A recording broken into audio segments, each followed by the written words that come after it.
Akdeniz, Kızıldeniz, Aden Körfezi ve Hint okyanusu.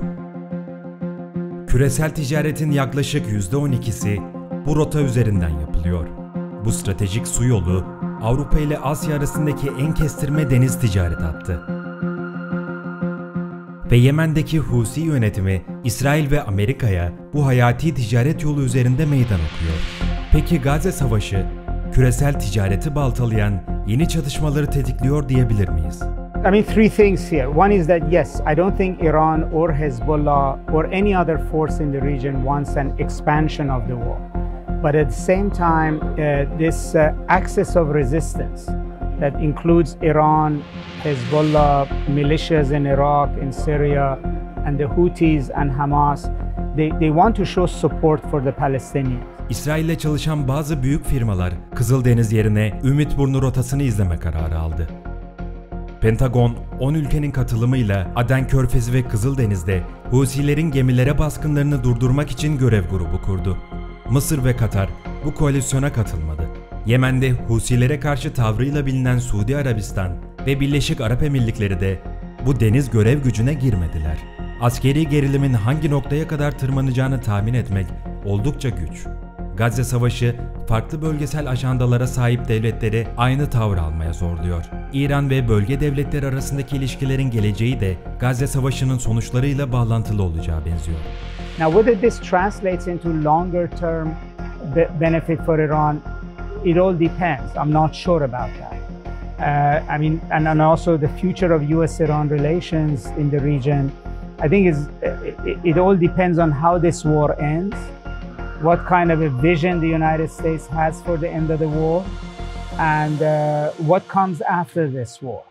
İran kökenli Vali Nasr, eski ABD Dışişleri Bakanlığı Başdanışmanı, Atlantik Konseyi üyesi ve hayat boyu Dış İlişkiler Konseyi üyesi. Kısa adı CFR olan Dış İlişkiler Konseyi, Amerikan dış politika yapım süreçlerinde etkisi olan bir kurum. But what we are actually seeing is that the US does not have a policy on Gaza. Its only policy is that they're going to sit back and let Israel conduct this war based on its own objectives and however it wants to conduct the war. The US doesn't have a peace plan, does not have a ceasefire plan, does not have a long-term stability plan for the region, right? And that is where the credibility issue is. Because with a superpower, its credibility doesn't come from its moral position.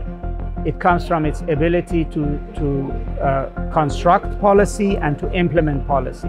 And I think those are the issues that are now in doubt. Balistik füze yeteneğine sahip olan Yemen, İsrail'e askeri güçle meydan okuyan tek Arap devleti. İran'ın askeri destek verdiği Hamas ve Hizbullah da İsrail'e yönelik diğer doğrudan askeri tehditler. Vali Nasr bu güçlerin hedefini şöyle tanımlıyor. But I also think it's warning shots at the US. It's not so much escalation as I think they want to sort of tell the United States that if Israel attacks without any kind of a restraint, if it tries to completely finish off Hamas in Gaza, if too many Palestinians die, if there's population expulsion, that the US would then confront a much wider war in the region. So I think we're at that stage that both sides are sending signal. The Americans hit Iranian or militia positions in the region as a way of suggesting that, you know, they are prepared to counterattack. But I think the Houthis, Hezbollah, militias in Iraq are also sending their own signals. Hamas'ın 6 Ekim baskını, Ortadoğu'daki politik gündemi Filistin merkezine oturttu. ABD'nin zorladığı İsrail'le normalleşme gündemi ise Vali Nasr'a göre tehlikede. Secondly, I do think Iran's position has become stronger because when the Palestinian issue becomes front and center for people across the region, that's an issue that Iran has always tried to rely on and has always championed. I think whereas other countries in the region saw their interests best served by calm and even having either secret or open relations with Israel, Abraham Accords, maybe normalization between Saudi and Israel, relations between Turkey and Israel, you know, these are all now jeopardized. So the country that actually benefits most from this shift is actually Iran. And in the short run, also Israel is now busy with Gaza as opposed to being busy with Iran. The United States is now also busy with the Palestinian issue, which until October 6th, it thought that the Palestinian issue was over. Çin, Gazze Savaşı'nı sonlandırmak için Kasım ayında Filistin yönetimi, Suudi Arabistan, Mısır, Endonezya ve Ürdün Dışişleri Bakanlarından oluşan bir heyeti Pekin'de ağırlamıştı. Vali Nasr'a göre bu çabaların bir anlamı var. In other words, the first time that basically the region said, you know what, there is no American policy, we're going to get together and see how we can solve this. So I think that was the most important statement, that they were not happy with where the US was going. Now, they made the decision that they were going to visit the capitals of all of the 5 members of the Security Council. But the significance was that they decided to start with Beijing, not end with Beijing. And so that, I think, was the significant part, is that. And yes, I do think that not that they think that China can bring a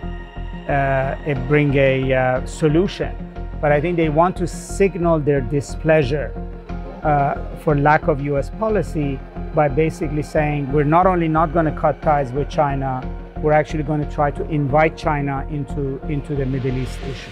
Vali Nasr, Gazze'deki savaşı bitirecek arabuluculuk rolünü ise en iyi Suudi Arabistan'ın oynayacağı görüşünde. When you want to cut a deal that will bring stability in the region, every actor in the region has to agree to it. Americans don't talk to Iranians right now, so they cannot discuss this with Iran. The Chinese talk to Iranians, and the Saudis talk to Iranians, and the Chinese and the Saudis depend on one another at the same time. Or if you're going to, the Russians have to support this and not undermine it.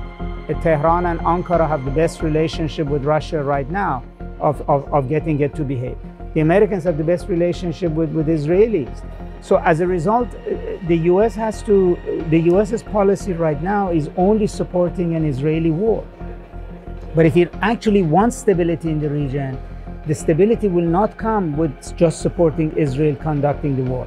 The stability will come by supporting a broader sort of a regional security agreement that everybody has to accept and agree to. And there is no one actor who speaks to everybody, basically.